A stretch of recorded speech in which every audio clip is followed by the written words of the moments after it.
par réagir aux orientations de l'enseignement catholique plus 35 pour les années à venir que je viens de découvrir les jours derniers.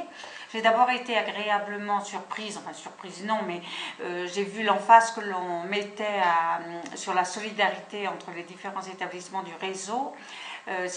Il est certain que ça a toujours existé, j'ai l'impression que là c'est bien organisé, que comment dire, par rapport à l'époque où j'ai travaillé sur Jeanne d'Arc à Rennes, je sens toute une autre dynamique. Nous étions sûrement, en tant que chef d'établissement, beaucoup plus crispés sur sur nos lycées, un peu en tant que propriétaire de nos lycées, et pas toujours très réactifs à tout ce qui était mis en marche bassin. Il y a quelques autres points qui me semblent importants à être remarqués dans la mesure où ils sont, me semble-t-il, ils concrétisent les forces de l'enseignement catholique, en particulier dans le 35. J'ai été attentive à la note sur le fait de permettre la croissance de chaque membre du personnel, dans la mesure où, nous en reparlerons tout à l'heure, où la posture, le statut des enseignants change énormément et que les mouvances actuelles font que eh bien, je crois que chaque équipe a besoin d'être accompagnée, dans chaque équipe, chaque enseignant également, et que cette volonté politique de l'afficher dans une programmation, dans des orientations, me semble très positive. Un autre point fort de l'enseignement catholique, c'est cette attention à chaque élève comme personne, cette source dans les assises que nous avons connue et mise en œuvre toutes les années passées, ont bien montré à quel point c'était une intuition aujourd'hui corroborée par toutes je dirais, les recherches et les travaux faits avec les neurosciences également. Ce regard porté sur l'élève, quel qu'il soit, quelles que soient ses capacités, cette mise en confiance qui le fait grandir, cette volonté déterminée de toujours croire en lui, cette attention aux mots portés sur lui quand on lui parle, mais aux mots portés sur lui quand on parle avec les parents ou avec d'autres acteurs. Voilà, je crois que enfin, c'est ce qui m'a fait vraiment travailler et donner de l'énergie quand j'étais moi-même en responsabilité. C'est ce que je retrouve aussi aujourd'hui ici au Pérou. Nous avons ouvert un établissement avec l'ambassade de France, péruvien-français, et je crois que dans cette mise en marche d'une nouvelle équipe pour l'école, eh bien, tout ce que j'ai pu, tout ce qui m'a enrichi de par ce mouvement des assises dans l'enseignement catholique en France, je mesure à quel point c'était des intuitions précieuses. Un autre domaine ou une autre marque qui est vraiment une force pour vous tous, c'est cette part donnée à l'innovation. Ça me fait évoquer également les observatoires, mais je crois que si on écoute le film que vous avez fait également avec M. Giornini ou d'autres chercheurs aujourd'hui, cette volonté délibérée, là encore, politique, de laisser les équipes cheminer pas à pas avec cette volonté, cette envie d'innover, cette envie de se lancer sur des créneaux encore inconnus, de se doter de moyens pour cela. Je dirais la protection de l'institution au sens où elle laisse les équipes prendre des risques, elle les met en mouvement, elle leur donne les moyens aussi de les accompagner, de les évaluer. Je crois que c'est important. Je crois que c'est important et que c'est sûrement une force de l'enseignement catholique. Enfin, le dernier point serait pour moi ce que je retrouve encore dans ces orientations, la puissance de l'optimisme chrétien. Dans une conjoncture quand même plutôt difficile, plutôt pessimiste. Je lisais encore quelque chose les jours derniers sur le pessimisme des Français face à bien d'autres pays, et je me dis que pour des enseignants qui s'aiment pour demain, eh bien, pouvoir trouver dans l'institution les ressorts d'un optimisme qui correspond aussi au fondement même du christianisme, eh bien, est un atout, est un levier formidable. Voilà, je vais répondre maintenant à la question qui m'a été posée par Marianne, à savoir quels jeunes laissons-nous à la planète, quels adultes pour accompagner et quelle éducation à promouvoir. Je commencerai plutôt par quels accompagnateurs pour promouvoir quelle éducation et ce pour quels jeunes à laisser à la planète. Quels accompagnateurs? Eh bien, des adultes, des enseignants, dans la sécurité, mais une sécurité qui a intégré les nouvelles donnes actuelles et puis la propre fragilité des individus également. Je m'explique.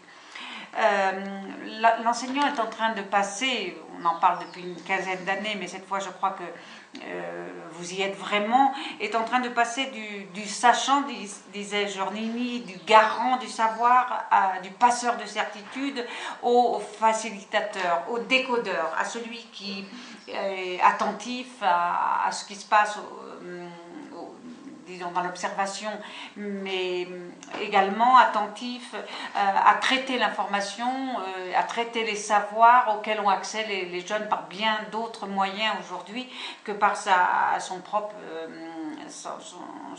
passage, son propre transfert. Et ce changement de statut induit également un autre type de relation aux élèves. Ce n'est plus celui qui sait tout, qui détient tout, qui a réponse à tout, sinon celui qui est capable de questionner les informations, de discerner les priorités, de prendre de la distance, de prendre du recul, d'aider les jeunes à construire ces savoirs à partir des informations qui leur sont accessibles, et du coup sa relation avec les jeunes n'est plus dans ce respect fait un peu de peur qu'on a pu connaître dans d'autres temps, d'admiration de ce que c'est l'enseignant. Il a trouvé d'autres modalités de confiance dans justement cet accompagnement, et il a eu une autre façon à donner de la sécurité aux jeunes, qui n'est pas dans le passage de certitude, mais au contraire dans quelque chose de beaucoup plus subtil. Et je pense à ce que disait Elena Lassida, nous avons le devoir, disait-elle, de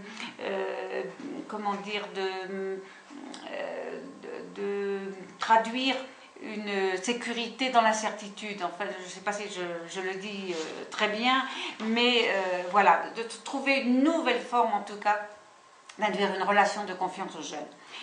L'enseignant est également celui qui est attentif, et le projet de l'enseignement catholique le note vraiment, attentif aux fragilités des uns et des autres, et qui sait saisir ses manques, saisir ses fragilités, saisir ses peurs, pour justement aller vraiment au cœur de l'élève, au cœur de l'autre, et l'aider à grandir dans cette prise de conscience de fragilité. On voit qu'on change là aussi de paradigme. Nous avons beaucoup parlé de confiance, d'énorme confiance de l'élève en lui-même, de certitude sur son avenir, etc. Je crois qu'aujourd'hui, on est plus dans le décodage des fragilités et dans le fait d'accompagner ces fragilités avec beaucoup d'attention, beaucoup de discernement. L'enseignant de demain est aussi un enseignant, bien entendu, qui travaille en équipe, qui construit avec d'autres formes d'apprentissage, qui sait se remettre en question, qui sait s'auto-observer. Je pense à tout le travail qui a été fait dans les observatoires sur le fait d'aller chercher dans les expériences les plus simples possibles, vécues au quotidien, à l'école, au collège, au lycée, d'aller chercher ces pépites qui permettent aux uns et aux autres de se regarder faire, et en se regardant faire, eh bien, sans crainte, d'échanger entre membres d'une équipe pour aller de l'avant.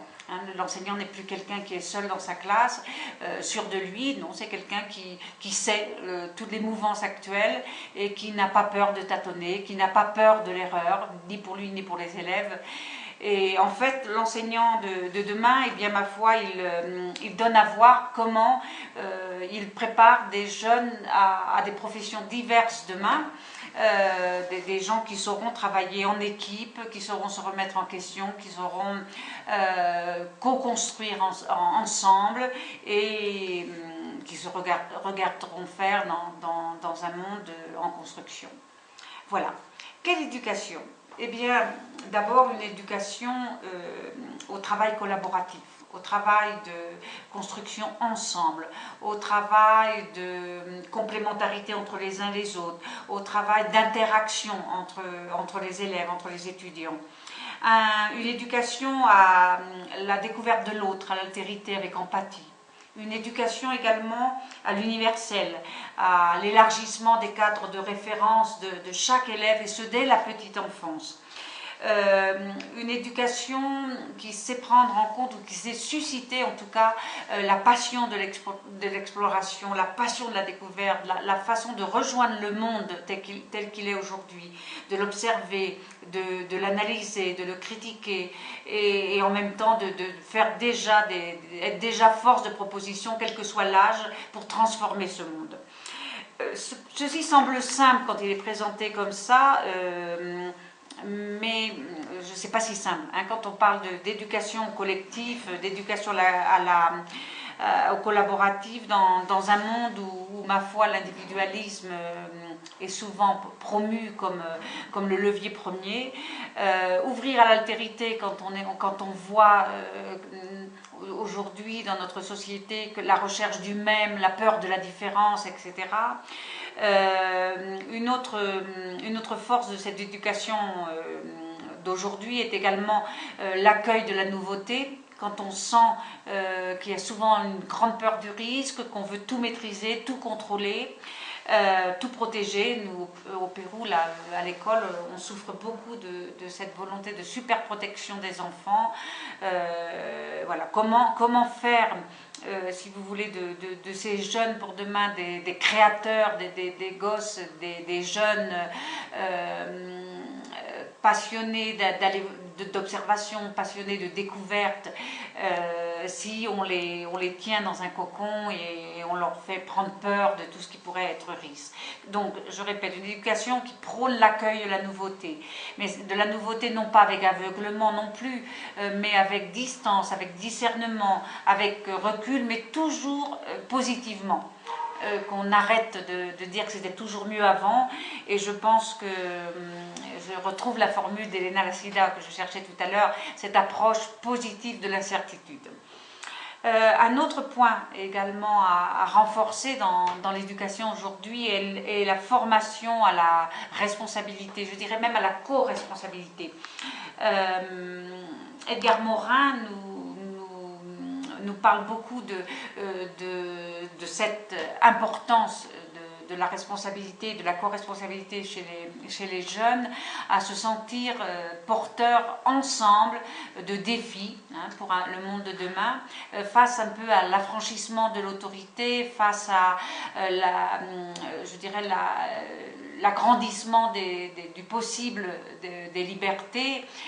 Eh bien, je crois qu'on a insisté sur le fait que très tôt, l'élève doit se sentir responsable de lui, se sentir responsable des autres. Il doit être responsable également de l'image de l'autre. Avec les technologies aujourd'hui, on voit bien qu'il est important de faire prendre conscience très tôt de cette responsabilité que j'ai de mon image sur les réseaux, mais de l'image de l'autre également. Je dirais aussi, en parlant justement de cette nouvelle éducation, eh bien l'insistance sur la créativité, la créativité à tout prix, donc la mise en exergue de toutes les intelligences.